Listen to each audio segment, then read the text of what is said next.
Welcome to the Surviving BPD Relationship Breakup Podcast. If someone in your life has BPD, you know how difficult it can be, and you need to learn how to heal from those toxic relationships. And that's where this show comes in. Expert education, expert knowledge, expert insight, and delivered with compassion and empathy. With your host, counselor and trauma recovery coach, AJ Mahari. To purchase and book sessions with AJ, go to ajmahari.ca. Now your host, AJ Mahari. A couple things before we start this episode. I have a website for this podcast, and it's at survivingbpdrelationshipbreakup.com. Interactive website. It's a website is its own feed for the podcast and also for my YouTube channel. So if you'd like to get a lot of the videos that aren't in this podcast, you'd like to check those out, you can do that at survivingbpdrelationshipbreakup.com. I would just like to encourage you to please leave a 5-star rating for this podcast if you find it helpful, to help this podcast keep growing and keep reaching more and more people who could benefit from this content. I get a lot of people with BPD rating it at 1 star because, they have all these problems with what I'm saying, and they think it's horrible and disgusting and all that kind of BPD kind of stuff. I received an email from feedspot.com, which is a podcast curating site, as there are many of those out there. FeedSpot has a top 100 relationships podcast list, and this podcast happened to just be ranked at feedspot.com in the top 100 relationship podcasts, get number 52. So would like to thank feedspot.com for that. It's super appreciated. This podcast website is survivingbpdrelationshipbreakup.com. And now let's dive into today's episode. If you're listening to this podcast excerpt on my YouTube channel and you want to hear more of this specific podcast episode and or other podcast episodes in my Surviving BPD Relationship Breakup podcast, please check the community tab on my YouTube channel for links to survivingbpdrelationshipbreakup.com with the name of the podcast and a link to the entire podcast, because I'm no longer putting up entire podcasts to the channel, or at least not at this point in time. So if you check my YouTube community tab and you look for posts where I will be putting up like I said, the podcast episode title and the link to it, that's survivingbpdrelationshipbreakup.com. That's all free to listen to. It just means if you like what you're listening to, or you're getting something out of the podcast excerpt here on YouTube, then go over to the community tab, click on the link. You'll be taken over to my podcast website where you can hear the entire podcast if you so choose. So on a video I did on my YouTube channel that I'm not sure if it's a podcast episode or not, because sometimes they are, sometimes they're not, but the video was called BPD Apologies Don't Mean Any Change. And this commenter asked this question, which I think probably a lot of people, or even maybe yourself out there, you might be wondering this, or you might have asked yourself this, or you might have, at least wondered it in passing, or maybe you're still in the bargaining of how you're going to get them back, even though that's not the best thing for you, but emotionally, everything psychologically, you just feel like you got to get them back.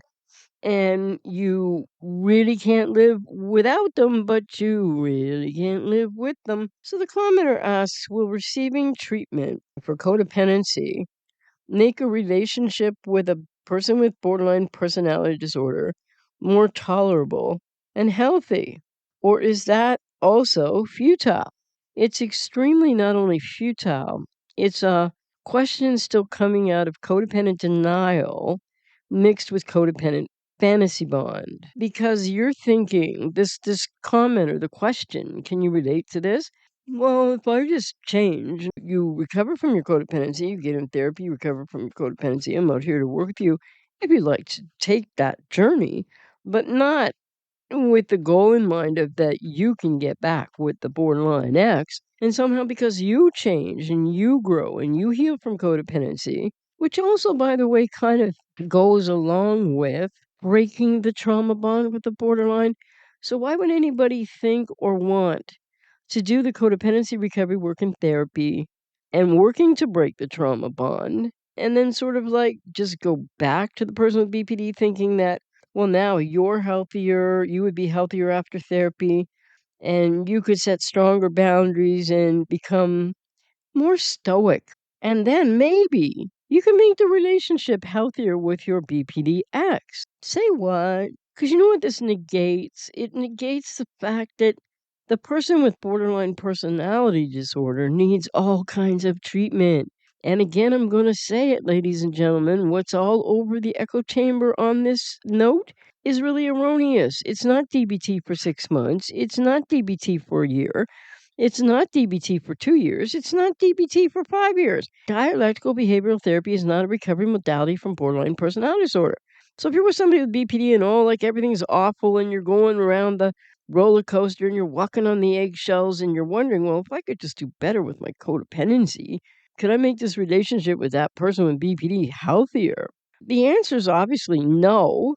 People with BPD, they need 8 to 16 years worth of therapy in basically mentalization-based treatment and or a combination with transference-focused psychotherapy, not dialectical behavioral therapy.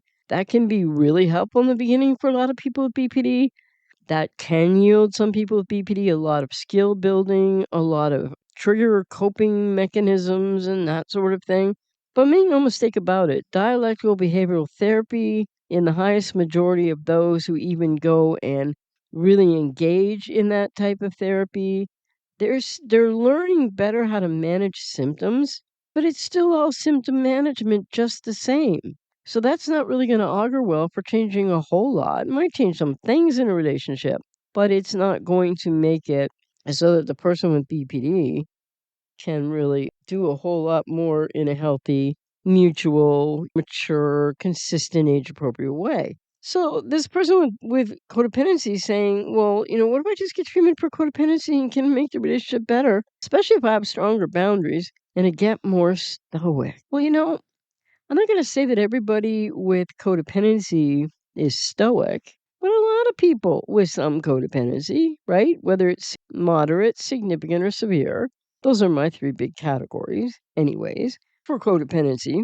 So whether it's moderate, significant, or severe codependency, this commenter's wondering, and I'm sure like maybe some of you out there can relate to this, if you're wondering the same thing, what if I just get better boundaries? What if I just heal some of my codependency?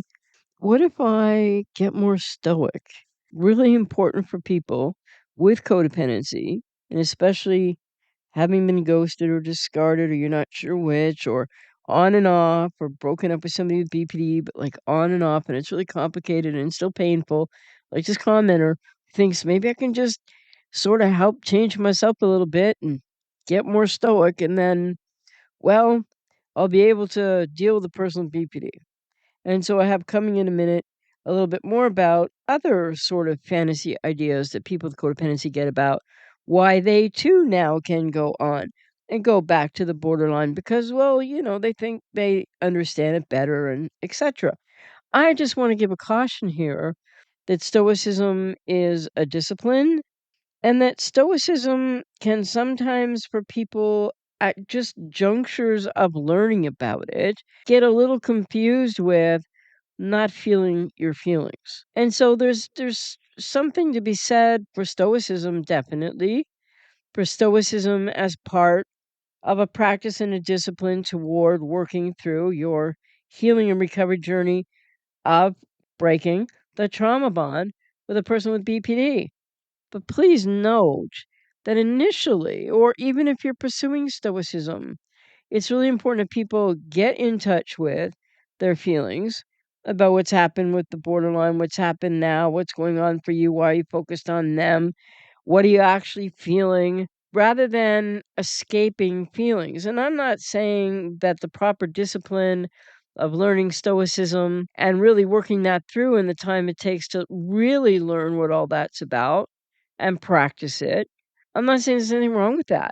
But I think a lot of people with codependency look toward that, maybe in not a studious enough way, maybe not in as disciplined as will help to be way. And then it can help that the idea of stoicism can unfortunately sometimes take people with codependency up in the wrong direction of sort of still suppressing your feelings, denying your feelings, focusing more on the person with BPD, focusing on others, focusing on what you've been trained to do somewhere in your childhood if you have codependency, which is like sort of what this commenter's talking about in the first place. Well, if I just do this, won't it make that okay? In other words, if I just, I don't know, what's this commenter want to do? I just want to stop. If I change my codependency, then can't the relationship with the borderline be doable, be like better, be like I can stand it more, or I can somehow cope better with it? This is such self abandonment. It's abandonment of feelings. It's a question asked before somebody starts into the journey and healing of codependency, which is very much about learning much more about yourself, learning really how you feel, and learning really how to cope with and express in healthy ways what you actually are feeling and the depth of it in the healing and recovery work. So, what am I really saying here? Well, don't rush to thinking that Stoicism is your answer. It can be a part of this healing and recovery journey for people who choose it. Absolutely. But it can also be a bit of an obfuscation of the need to actually feel in a process of healing and recovery, and even to step back and say, in the process of being ghosted or discarded or breaking up with, or all the iterations of and on and off with the borderline, when you're feeling so much like the commenter who asks this question in the first place. So be careful not to run just for Stoicism, which you've heard about it, or principles, or you might read a little. Stoicism is a discipline you need to understand really well moving forward, because in the meantime, maybe before practicing the discipline of Stoicism, one needs to first open up in a process of healing recovery an understanding of some of the grief, some of the feelings, some of the deeper feeling work that's involved in healing the inner child, that's involved when you go no contact, that's involved with helping you to stop ruminating and focusing on the person with BPD, help you to stop trying to figure out every kind of fantasy idea, codependent denial, way that you can still get better, do better, feel better, not have to go through what you've been going through at the borderline, but like still get back to that person with borderline personality disorder. And this is still the fantasy bond aspect of the trauma bond, meaning with codependent denial in like, why can't I just do ABC for me, meaning for you, and then I can go back to that borderline and somehow make it tolerable, workable, doable, better, put up with it more, just fix it somehow, which doesn't mean anything really as I'm throwing that out there. What does that mean? What do you think that means? What is this idea? What is this fantasy, do you think? That you can then just go back to the person with BPD, but they haven't had any therapy and they haven't done any changing. And somehow, yeah, that'll work. No, no, that's not gonna work. And remember, Stoicism is a discipline, not something you can just grab at from the depths of repressed, deep in your unconscious emotion that needs expression in the healing process. This commenter's wondering, and I'm sure like maybe some of you out there can relate to this. If you're wondering the same thing, what if I just get better boundaries? What if I just heal some of my codependency? What if I get more stoic? Which goes along with what I've talked about before, kind of goes along with the idea that, well, and now I understand borderline personality disorder more, which doesn't mean you understand it that much, most of you, but like, hey, you now know what it is, and you've listened to the echo chamber, and you've watched all these videos or listened to podcasts, and you've written all over the internet, and you've read all these people saying things that like you went through too. And so now you're thinking, well, I could just do better, right? It's the big do-over thing of the fantasy bond, which is part of the trauma bond to the person with BPD, which is like, I'll just be more stoic. I'll have better boundaries. I'll do better. I understand BPD better now because I didn't know what it was at all before. And now I'll do okay. I just, where I used to say this or where I used to like not say that, where I used to react to this, I won't react to that. And the thing that you don't know, like that's codependent denial meeting with the fantasy bond aspect of the trauma bond, because this commenter encapsulates what all people out there, can you relate to this, with codependency do. You blame yourself for what they continue to do to you. Want to hear more of this specific podcast episode and or other podcast episodes in my Surviving BPD Relationship Breakup podcast? Please check the community tab on my YouTube channel for links to survivingbpdrelationshipbreakup.com with the name of the podcast and a link to the entire podcast. You've been listening to the Surviving BPD Relationship Breakup Podcast with your host, counselor and trauma recovery coach, AJ Mahari. For more or get sessions with AJ, go to ajmahari.ca. See you next time.